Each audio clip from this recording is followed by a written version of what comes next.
আপনি rightly identify করেছেন যে আমাদের তরুণদের আসলে প্রোডাক্টিভ লাইফ খুব কম। প্রচুর ফ্রাস্ট্রেশন। আরেকটা ব্যাপার আমার কাছে মনে হয় কি যে বর্তমানে আমাদের ওভারঅল লাইফস্টাইলটা খুব ম্যাটেরিয়ালিস্টিক গেইন বেসড। কতটা সফল হতে পারছে, রেজাল্ট কেমন করছে, বাচ্চারা সারাক্ষণ কোচিং, স্কুল, ইউনিভার্সিটি থাকলে তারপরে কোথায় স্কলারশিপের জন্য যাবে, তো মানুষ হয়ে ওঠার স্পেসটা আমরা খুব দিতে পারছি না।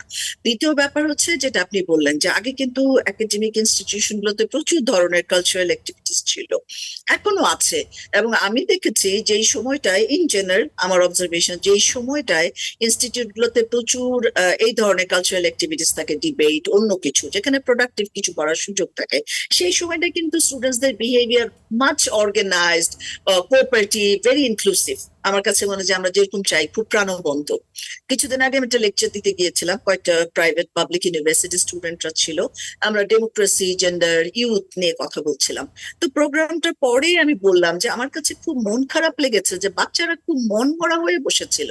আমি ওদের বয়সে যখন আমাকে চিন্তা করছিলাম যে আমরা খুবই লাইভলি ছিলাম, খুব পজিটিভ ছিলাম, খুব নতুন কিছু শিখতে যাচ্ছি, এরকম একটা আনন্দ ছিল, তারা কি আনন্দের জগৎ থেকে সরে যাচ্ছে?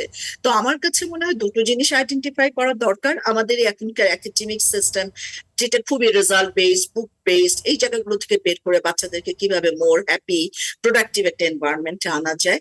দ্বিতীয় ব্যাপারটি হচ্ছে আমার কাছে মনে হয় যে কমিউনিটি পুলিশিংটা খুব ইম্পর্টেন্ট। মানে তাদেরকে ক্রিমিনাল হিসেবে আইডেন্টিফাই না করে বরঞ্চ তাদেরকে চেঞ্জ এজেন্ট হিসেবে ব্যবহার করা, বাচ্চাদেরকে এঙ্গেজ করা। তোমার এই লোকালিটিতে ক্রাইম প্রিভেনশন, তোমার লোকালিটিতে যাতে ড্রাগ এডিকশন না হয় সেটা নিয়ে তোমরা একটা অ্যাওয়ারনেস নিয়ে কাজ করো।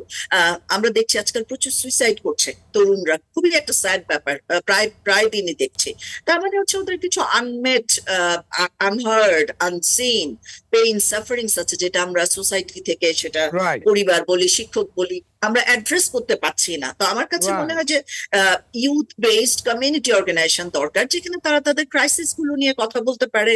সাইকিয়াট্রিস্ট থাকার দরকার, যেখানে প্রাইভেসি নিয়ে সে তার ক্রাইসিসটা নিয়ে বলতে পারে। বাচ্চারা বাবা মার সাথে অনেক সময় এতটা অ্যাক্সেসিবল হতে পারে না। আরেকটা বিষয় আমার কাছে মনে হয়, যেটা একটু আগে আলোচনা আসছিল, যে বাচ্চাদেরকে আমরা যখনই দেখবো যে তারা একটু আনসোশাল হয়ে যাচ্ছে, দরজা বন্ধ করে থাকছে, গেস্ট আসলে কথা বলছে না, অনলাইনে এসে রাত 2-3টে পর্যন্ত কথা বলছে, প্রোডাক্টিভ কিছুতে পার্টিসিপেট করছে না, তখনই কিন্তু প্যারেন্টসদের আসলে ওয়ারিড হয়ে যাওয়ার আমার মনে হয় যে সময় এসছে। এবং সেই ক্ষেত্রে আমার কাছে মনে হয় ভাই যেটা বলছিলেন যে খুব ইম্পর্টেন্ট, যে আসলে ওই ধরনের প্যারেন্টসরা যাদের বাচ্চারা এই ক্রাইসিসটার মধ্যে দিয়ে যাচ্ছে, রেদার দেন লেভেলিং করা, হাইট করা, তারা বরঞ্চ সেটাকে কোঅর্ডিনেট করে ইনক্লুসিভলি বাচ্চাগুলোকে আরো বেশি রিহেবিলেট করা, সোশিয়ালি রিহেবিলেট করা, ইনক্লুসিভ করা। আরেকটা ইস্যু আমার কাছে মনে হয় যে আমরা বোধহয় কিছুটা, অরূপ স্যার বলছিলেন যে অন্য কান্ট্রি গুলো কিভাবে অ্যাড্রেস করছে, এই সমস্যা নিশ্চয়ই বাংলাদেশের একা নয়, এটা সারা বিশ্বেরই সমস্যা, সাউথ এশিয়া বা অন্য কান্ট্রি গুলোতেও সমস্যা। তো তারা কিভাবে করছে সেটাও বোধহয় একটা বিষয়। সিমিলার কালচারাল, সোশিও ইকোনমিক কন্ডিশনে বাচ্চারা কিভাবে করছে, যারা একটু পুয়ার সোশিও ইকোনমিক কন্ডিশন থেকে আসছে তাদের ক্রাইসিস গুলো কি, যারা একটু আপার ইকোনমিক কন্ডিশন থেকে আসছে তাদের ক্রাইসিস কি।